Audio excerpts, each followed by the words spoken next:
friends, Dr. Nels here for another week of friendly advice in life and leadership. We hope we're helping you gain ground because that's what we're here to do. And this week, today, right now, we want to talk about problems. And we want to talk specifically about your problems.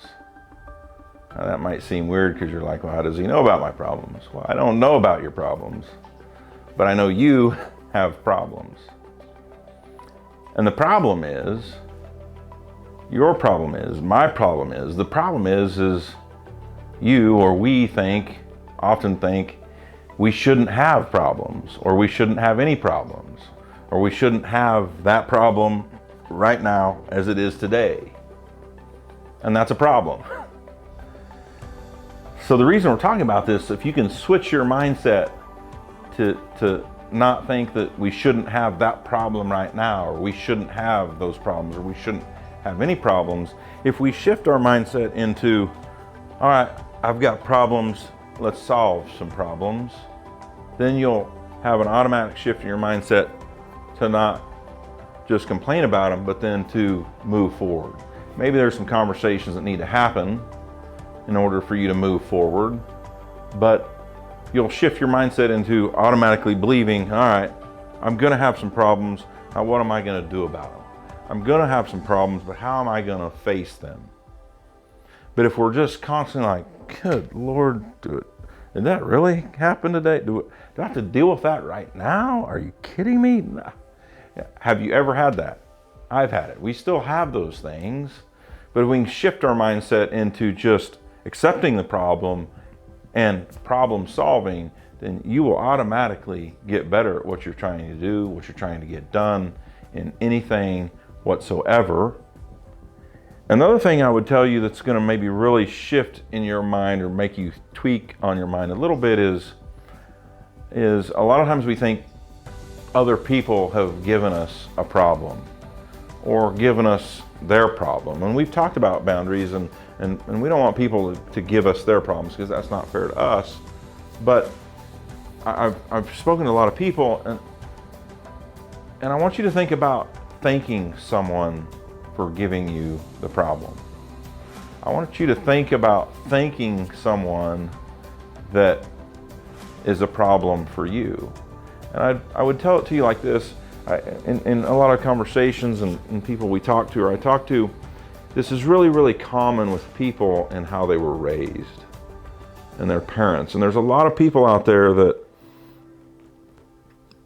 disagree with something that their parents did to them over the course of their life. There's a lot of people out there that disagree with the mother or father that mistreated them in forms X, Y, and Z when they were growing up. There's a lot of people out there that disagree with a mother that taught them X, Y, or Z and they now disagree with that. All that's okay. And what I tell you, if you're a good go-getter person, most of us, we all learned some things from our parents that they could have done better at, or they could have done differently. My kids are sophomores. I'm pretty certain that they think that about me in some respects, and that's okay because they then in turn go about life and they're not going to do that. They're going to do things differently.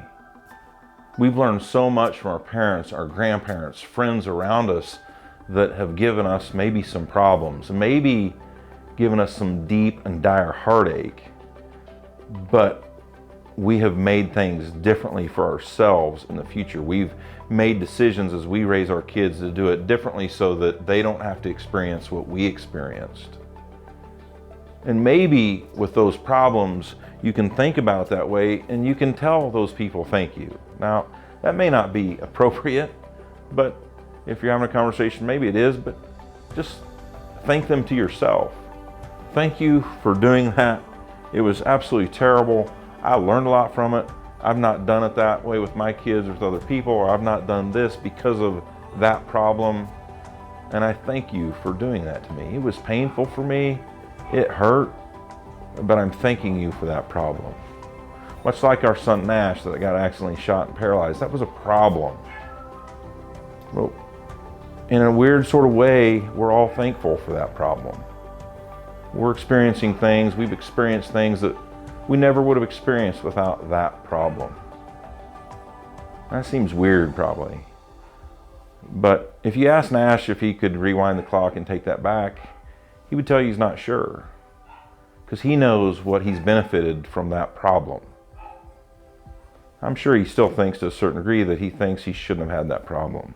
Because he didn't create that problem. But if you can take and embrace those problems that you had nothing to do with, that were put upon you by other people, and shift your mindset into, thank you for that problem. I've grown because of that problem. I'm going to grow from that problem. I'm learning. I'm going to make different decisions. I'm going to do things differently. Things will change for you. You'll begin to accept your problems and then be a force to be reckoned with in improving those things. Improving things for your kids, for your family, for friends around you, and those problems. So that's what we're going to talk about there today. We appreciate your time. We're glad you're here. Click subscribe here if you like this content. We'll see you next week. Thanks, friends.